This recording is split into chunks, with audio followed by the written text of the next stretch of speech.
রামজি প্রকল্প বাতিল ও মনরেগা পুনর্বহালের দাবিতে আগরতলা সার্কিট হাউস সংলগ্ন গান্ধী মূর্তির পাদদেশে প্রদেশ কংগ্রেসের গণ অনশন।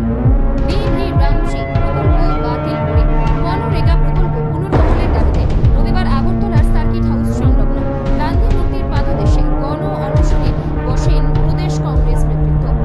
প্রদেশ কংগ্রেসের উদ্যোগে আয়োজিত এই কর্মসূচিতে উপস্থিত ছিলেন কংগ্রেস বিধায়ক সুদীপ রায় বর্মন, প্রদেশ কংগ্রেস সভাপতি আশিস কুমার সাহা সহ দলের অন্যান্য নেতৃত্ব ও কর্মীরা।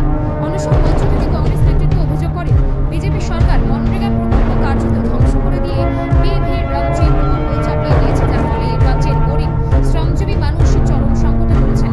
তাদের দাবি, অবিলম্বে বি.ভি. রামজি প্রকল্প বাতিল করে আগের মতো মনরেগা প্রকল্প চালু করতে হবে। কংগ্রেস নেতৃত্ব আরও জানান, মনরেগা শ্রমিকদের প্রাপ্য কাজ ও মজুরি নিশ্চিত না হওয়া পর্যন্ত তাদের আন্দোলন অব্যাহত থাকবে। সরকারের বিরুদ্ধে জনবিরোধী নীতির অভিযোগ তুলে আগামী দিনে বৃহত্তর আন্দোলনের হুঁশিয়ারি দেন তারা। সারা ভারতবর্ষ জুড়েই প্রত্যেকটি জেলায় কংগ্রেসি তরফ থেকে সর্বভারতীয় কংগ্রেসের তরফ থেকে মনরেগাকে Mahatma Gandhi national rural employment guarantee অ্যাক্টকে পুনরায় চালু করার দাবি নিয়ে আমরা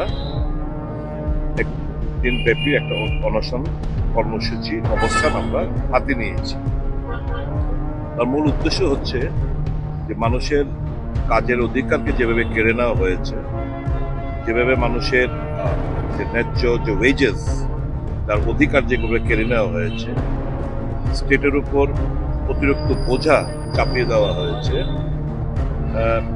যেভাবে এই অধিকারকে সর্বাত্মকভাবে পঞ্চায়েতের রাজের উপর যেভাবে এখন প্রত্যেকটি জেলায় কোন কোন জেলায় কাজ হবে, কোন কোন এলাকায় গ্রামে কাজ হবে, সেটা কিন্তু আর ওই ইউনিভার্সাল থাকলো না। এখন এটা পছন্দের মতো বিভিন্ন গ্রামগুলোতে কাজ দেওয়া হবে।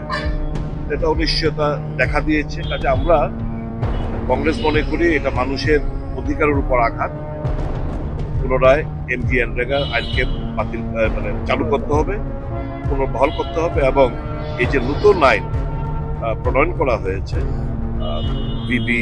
রামজি, সেই আইনটাকে বাতিল করে পুনরায় আমাদের এমজিএনরেগা আইনকে আমাদের চালু করতে হবে।